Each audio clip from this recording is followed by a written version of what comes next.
Taste the Daily.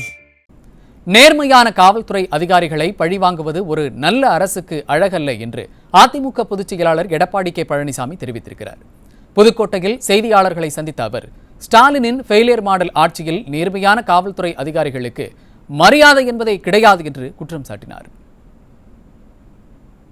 Dravida Munnetra கழக ஆட்சியில் நேர்மையான காவல்துறை அதிகாரிகளுக்கு எங்களுக்கு இந்த ஆட்சியில் மரியாதை கிடையாது.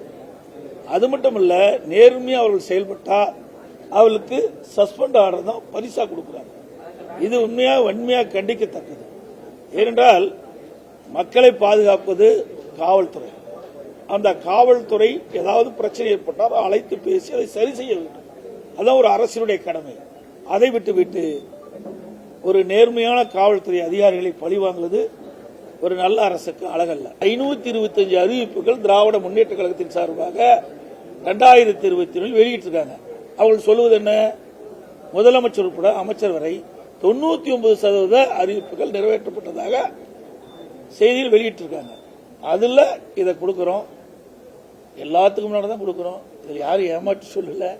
இதில் அவருக்கு என்ன பிரியுமோ அவர்கள் அதை வெளிப்படுத்துவாங்க.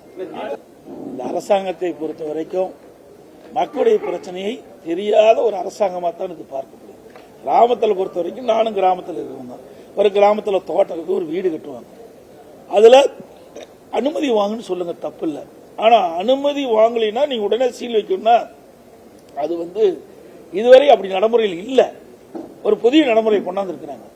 மக்களுக்கு முதல் விழிப்புணர்வை ஏற்படுத்த வேண்டும், பிறகு அது நடைமுறை கொண்டாடணும். உடனடியாக எடுத்த உடனே சர்வாதிகாரி ஆட்சி மாதிரி நீங்க செய்யலாம், உடனே சீல் வைக்கலன்னா அது எப்படி ஏழை மக்களுக்கு தெரியும்? விவசாயிகள்லாம் படித்தவர்கள் அல்ல. கிராமத்தில் இருக்கிற விவசாயிகள் தோட்டத்தில் இருக்கிறாங்க, படித்தவர்கள் அல்ல. அதற்கு வாய்ப்பு கொடுக்கணும். வாய்ப்பு கொடுத்து நீங்க தோட்டத்தில் நீங்க நிலம் உங்களுக்கு உரிமையா இருந்தா கூட நீங்க வீடு கட்டினா இது மாதிரிலாம் செய்யணும்னு ஒரு அறிவிப்பை கொடுத்துட்டு அதுக்கு ஒரு கால அளவை கொடுத்து அப்புறம் செயல்பட்டா பரவாயில்ல.